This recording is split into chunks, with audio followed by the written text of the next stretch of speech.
Jessie, oma, as dinge so gaan, dan kan oma in die week of volgende week in oma se amptelike bakery oopmaak. Zo'n mondelijke mijn kind. Je weet wat ze zeggen? A man who find a woman who can bak is in luck. Wie se gesegde is dit? Whitney Houston. Ik weet die. Het oma nou net hy gesegde opgemaak? Ja, wat voor daarmee? Nee, ek sê maar net, want deesdae is oma vol die vreemdste gesegdes wat niemand ken nie. En van wanneer was het fout? Als een mens een gezegde opbrengt, jy me verlooien toegezegd is. Oma, ek sê nie, daar's iets fout daarmee nie. Dis net die weirdste goed wat ek al ooit gehoor het, soos shew paste ren. Ja, can eat the egg. Exactly, waar kom dit vandaan? Dat weet ik ook niet. Toch sê oma dit. Van die waarheid. Wat jy vir my sê, Marina, al die mense wat so die gezegdes ze sê op die TV en hulle speeches, denk jy hulle die gezegde self opgemaak of weet hulle waarvan het kom? Ja, maar ten minste sê hulle wie's die mense wat die goed sê.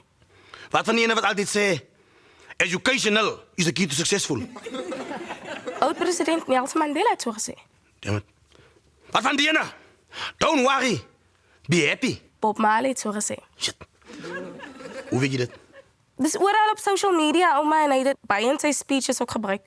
Dat sal julle jong mense goed weet, social media. Maar vraag mense iets oor die land, dan wil hulle niks sien. As oma mooi daaraan dink, wie ken nie enige antwoorde oor die land?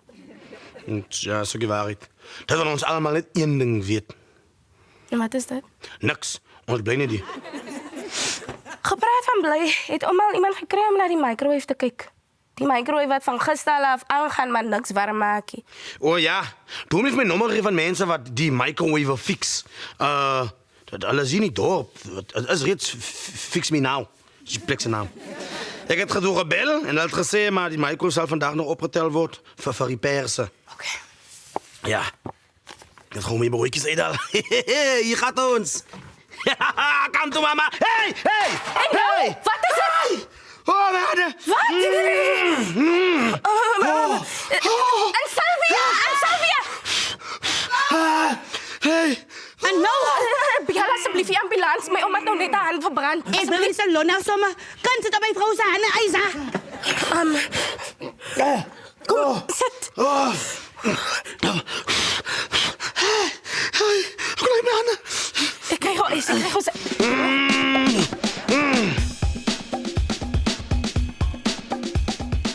Hi daar, Sari van die Karoo. Dankie dat jij hierdie video gekeken hebt en geniet het. Moet niet vergeten, geef ons een like, een comment, een share en een subscribe. Dat helpt mij met brood en kracht. En lotto. Goodbye.